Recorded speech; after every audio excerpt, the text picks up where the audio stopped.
What's up guys, my name is Ace, and the full release of Marathon is here, and today I wanted to share a good handful of beginner tips to help you guys hit the ground running when it comes to this game, since there is definitely a bit of a learning curve up front, and there's a bunch of things I wish I knew starting off to really speed up the process of getting into the rhythm of things with the game. And these tips are going to be a mix of some general mindset things as well as specific tips that are going to help you out a lot. And let's just start this off with a big general mindset that I think is so important, especially when you're first starting into a game like this. And this is the mindset of not worrying about losing your gear, especially early on. So with this, what I mean is, don't be afraid to put yourself out there, take some risks, explore the map, and maybe even try to engage in some PvP and hunt some enemy runners. Now, obviously, in an extraction shooter, it's not ideal to die and lose all the gear that you took in with you. But what I found is, early on, the things that you may think are really valuable and that you would be devastated to lose, in reality, once you get a couple more hours into the game, those same items that you cherished are just bare bones basic items that you'll end up being flooded with or that you can afford without a second thought. And therefore, it's just not worth stressing about, especially early on in the game. Instead, it's much better to focus on progression and learning all of the ins and outs of the game. And the most efficient way to do that is to take risks, to explore things, to get out there, get comfortable with all of the elements of the game, and that includes PvP. PvP is a big part of this game, and you want to learn how to at least be comfortable handling a fight against an enemy runner, because you're not going to last very long with this game if you don't get comfortable getting into some fights with runners. This is not a friendly experience like some other extraction shooters out there. Now, of course, I'm not saying just run around like a chicken with his head cut off with no thought whatsoever and no calculation of the risk you're putting yourself in before putting yourself into that situation. It's just don't be afraid. Don't be terrified of everything going on around you. Instead, take the time to learn how to deal with things that are around you, because that knowledge and experience is going to be required if you want to improve and progress as a player. Additionally, the nice thing about this game is it's quite forgiving, especially early on. You can use sponsored kits, which are free kits that you get. So taking them into the match is a no-risk situation. You're not losing anything that you didn't have otherwise if you end up dying. And these free sponsored kits are generally good enough to at least get you through your runs early on in the game. So I would recommend basically just spamming those free sponsored kits early on to really get a feel for things without risking much, if anything. And then another big thing to keep in mind with Marathon that helps maintain this mindset is contracts in this game typically don't require a successful exfil in order to complete. So if you have to go perform a task to complete a contract, the moment that task is complete, you've completed the contract. And if you die right after that, it doesn't matter. That contract is still complete. Additionally, even if you don't exfil, you're still earning player XP. So dying is just a part of this game, and don't let it get you too down and discourage you. Think more about the big picture and the progression that you're making overall as a player, not about each little individual piece of gear that you've lost. There's going to be plenty more gear to come, and as you advance as a player, the current gear that you find valuable is going to be the basic gear that costs nothing for you. And that general mindset is really going to take you a long way and help you progress a lot faster than being just terrified of everything as you play. Next, when you first get into the game, I would highly recommend checking out the various skill trees which are tied to the factions, because these skills have the potential to have a massive impact on your gameplay experience. And speaking of that, early on, I'd recommend focusing on some of the skills that are going to be helping with your heat, which is your stamina in this game, because the base level of stamina is pretty terrible and really limits your movement around the map. And so when you are scoping out these skill trees and looking at the various skills that you want to be focusing on first, I would recommend looking ahead to the next several skills that you want to be advancing and pay close attention to the items that you need in order to advance that. And with those items, I would recommend tracking them. That way, when you find them in-game, it'll have a little symbol next to it letting you know this is tracked. Therefore, you signaled earlier that you want this. And it just helps you keep track of that inventory. And if you do this, your future self will be thanking you, especially looking forward a little bit instead of just taking it one skill at a time, because you'll often come across items that you're going to need in a little bit, but you don't really necessarily need right now. And if you're not looking ahead, you won't realize that you may not need that for the current thing you're working toward, but you're going to need it for the next thing you're working toward. And that's just far more efficient, so you don't get to the next level and go, oh crap, I just left so many of those behind because I didn't think I needed it, and now I suddenly need them. Next, circling back to heat, or your stamina in the game, as I said, it feels pretty bad early on. And so one quick tip I've got with this is water will actually improve your cooldown time. and it also slows how quickly that heat will build up. So if it's raining outside, you can actually sprint for longer distances, for instance, before overheating, and you'll recover faster. And the same thing applies if it's not raining, but you find a puddle or something. You can just stand in the puddle or walk through the puddle, and that will help with your heat. And to know whether or not that's active, you'll get this indicator right here that will show just how much that water effect is helping when it comes to your heat. After that, let's talk ammo management a little bit, because this is something that I really struggled with, and I've seen so many people in the community struggling with this early on as well, because it really doesn't seem like there's just an abundance of ammo to be found on the map. And therefore, if you aren't managing this wisely, you can often find yourself in a situation where you're completely out of ammo.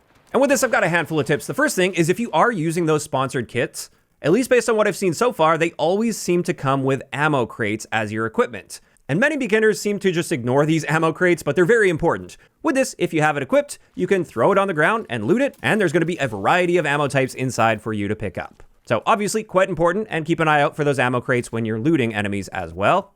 Another big thing is when fighting against the AI or the UESC bots, oftentimes using your knife is going to be the best bet, especially against the recruits, which are just like the basic bots without shields. It's actually quite effective, so that can save you a lot of ammo, and it helps you be a lot more stealthy as well, because if you fire your gun, that's going to draw a lot of attention from other UESC, as well as, more importantly, other runners, who are often going to be listening for those sound cues so they can hunt you down. And something helpful with that as well is you can sneak up on these bots by crouching, so that helps you get those knife attacks, or you can just sneak past these bots, which is often in your best interest, so again, you're not drawing a bunch of attention and wasting ammo. Now, in saying that, if you want to just shoot these bots, I would highly recommend using Volt weapons, which are those energy weapons. This is what their ammo type looks like in-game. And the reason behind this is these just tend to have the most damage output per magazine, especially against these bots. I don't know if it actually deals bonus damage against the bots. There's plenty of testing for me to do down the road when it comes to stuff like that. But there's actually one of these in particular that really stands out against bots especially, and this is the V22 Volt Thrower SMG. For whatever reason, this gun is a massive outlier when it comes to total damage output per magazine. Like, it's in a complete league of its own relative to every other gun that I've been able to collect stats on in this game. So that makes it an excellent choice if you're having a problem with ammo management. And also, it is a very common gun to find as well, and a very cheap gun to buy. So definitely, especially early on, I'd recommend using that. And just a quick note, with Volt weapons, you really have to manage your reloads properly, because when you reload a Volt weapon, you are scrapping the entire remaining charge from that magazine that you're reloading. And so if you only fire a few shots and then reload, you're wasting so much ammo in doing that. So you want to fire these at least almost to empty, or even all the way to empty, depending on the situation. Whereas for all of the ballistic weapons that just have like light or heavy ammo, you don't have to worry about that. The ammo in your mag when you reload is retained. And then finally, when it comes to ammo management, it may seem obvious, but it's still important to note that headshots are generally going to deal a lot more damage, allowing you to save a lot of ammo if you're hitting a lot of headshots. Although interestingly, that V22 Volt Thrower SMG I just talked about, that doesn't have a headshot multiplier, and therefore you don't even have to bother aiming for the head with that. It's dealing the same damage regardless. Now, after that, something I didn't pick up on immediately is what data cards are. Now, this is loot that you'll just find scattered around the map. You may come across a data card, and if you ever do, always pick it up. There's no reason not to pick up a data card, because the way these work is they don't go into your inventory. They don't go into your backpack and take up a slot. Instead, what happens is they immediately upload credits to your account. So basically your in-game currency, it immediately uploads that to your account. And therefore, even if you die on that run after picking a data card up, you still get those credits. So there's no downside whatsoever to picking one up. You always want to pick them up if you come across them. Additionally, another tip when it comes to loot is you can open up the map and click on each point of interest, and it will tell you the common types of loot that will spawn there. Now, keep in mind, those aren't the only types of loot that will spawn in those areas. It's just showing you types of loot that you're likely to run into if you go to that location, and that can be helpful if you are hunting certain types of loot. Next, something that's very important for this game is audio. So use your ears. And if you hear some kind of a sound cue off in the distance, it doesn't matter what it is, that almost always means there's an enemy runner in that location. So the obvious one is gunfire, but they could also be activating something on the map, like an exfil or some kind of an objective, and that can make a noise as well. So just always be paying attention to sound cues, especially ones that are at a bit of a distance, because that information is very valuable if you're trying to hunt other runners or if you're trying to avoid other runners.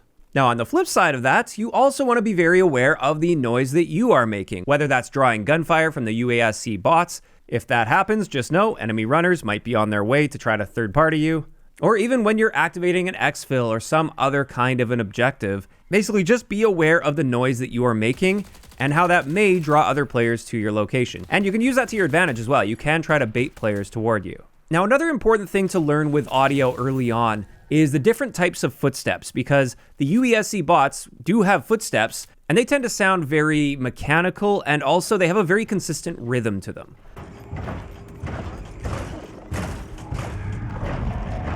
Whereas enemy runners, their footsteps will have a very different sound. It's not quite as mechanical sounding, and there also tends to be a lot more variation and a different rhythm to them relative to the bots. And it's very important to be able to differentiate those, since runners tend to be a much scarier threat than the bots. Now, of course, with audio being so important, one big recommendation I have for your settings is to reduce or turn off the gameplay music audio. Now, that gameplay music, I think, really adds to the atmosphere, and I do like how it sounds.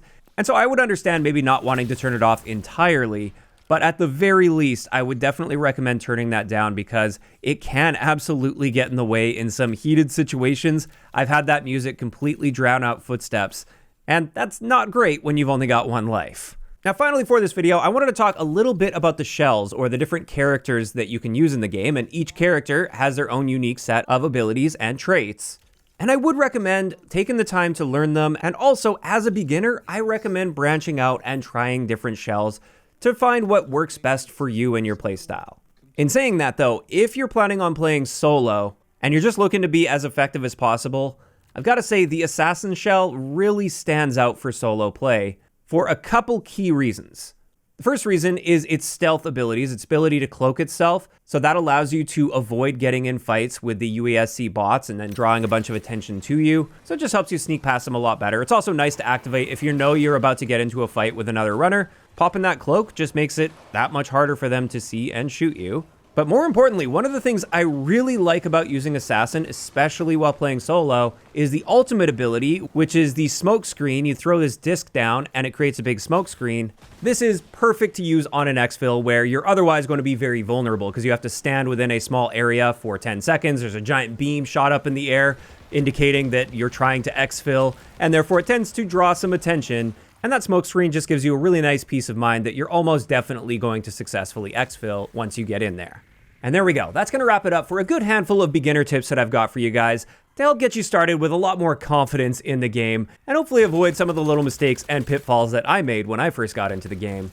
And this is where I'm curious to hear from you guys in those comments down below. How are you feeling about Marathon so far now that we've got the full release? And second, for anybody that has been playing Marathon, what other beginner tips would you share that I didn't cover in today's video? Just let me know down below. If you enjoyed the video, a like rating is always appreciated. And don't forget to subscribe for more if you haven't already. I'll talk to you guys next time.